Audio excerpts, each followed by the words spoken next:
Team India star cricketer Rohit Sharma captaincy నుంచి తప్పుకోవచ్చని వార్తలు వినిపిస్తున్న నేపథ్యంలో షాకింగ్ న్యూస్ బయటకు వచ్చింది. టీమిండియాకు కొత్త కెప్టెన్ ను వెతకాలని బీసీసీఐకి రోహిత్ శర్మ సూచించినట్లు తెలుస్తుంది.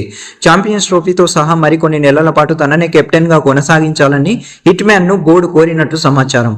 బోర్డర్ గవాస్కర్ ట్రోఫీలో జట్టు ప్రదర్శనపై శనివారం బోర్డు సమీక్ష నిర్వహించింది. ఈ సమావేశంలో టీమిండియా ప్రధాన coach Gautam Gambhir, chief selector Ajit Agarkar కూడా పాల్గొని తమ అభిప్రాయాలను వెల్లడించారు. బుమ్రాకు కెప్టెన్సీ ఇచ్చేందుకు కొందరు ఇంట్రెస్ట్ చూపించలేదని, దీంతో ఇంగ్లాండ్ తో జరగబోయే 5 మ్యాచ్ల టెస్ట్ సిరీస్ కు కెప్టెన్ ఎవరు అనేది ఇప్పుడు ఆసక్తి నెలకొంది. ఛాంపియన్స్ ట్రోఫీ వరకే టీమిండియా కెప్టెన్ గా రోహిత్ శర్మ ఉంటాడని స్పష్టమైంది. రోహిత్ తర్వాత భారత్ ని ఎవరు నడిపిస్తారనేది ఇప్పుడు ఇంట్రెస్టింగ్ గా మారింది. బోర్డర్ గవాస్కర్ ట్రోఫీలో ఆస్ట్రేలియాపై భారత్ ఓటమిని చవిచూసింది. 1-3తో సిరీస్ ను కోల్పోయింది. ఆ తర్వాత టీంపై చాలా విమర్శలు వచ్చాయి. ముఖ్యంగా భారత జట్టు ప్రధాన కోచ్ గౌతమ్ గంభీర్, కెప్టెన్ రోహిత్ శర్మలను ట్రోలర్లు టార్గెట్ చేశారు.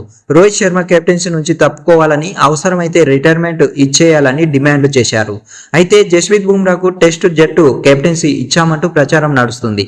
అయితే ఇంగ్లాండ్ తో జరగనున్న 5 మ్యాచ్ల టెస్ట్ సిరీస్ లో అతను ప్రతి మ్యాచ్ ఆడగలడా అనేది కూడా అందరి మదిలో వెలుగుతున్న ప్రశ్న.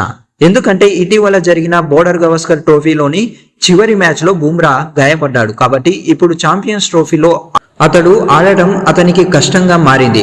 బోర్డర్ గవాస్కర్ ట్రోఫీలో ఆస్ట్రేలియాపై భారత్ 1-3 తేడాతో ఓడిపోయింది. బుమ్రా సారథ్యంలో పెర్త్ వేదికగా జరిగిన ఈ సిరీస్ లో తొలి మ్యాచ్ లో మాత్రమే భారత్ విజయం సాధించింది.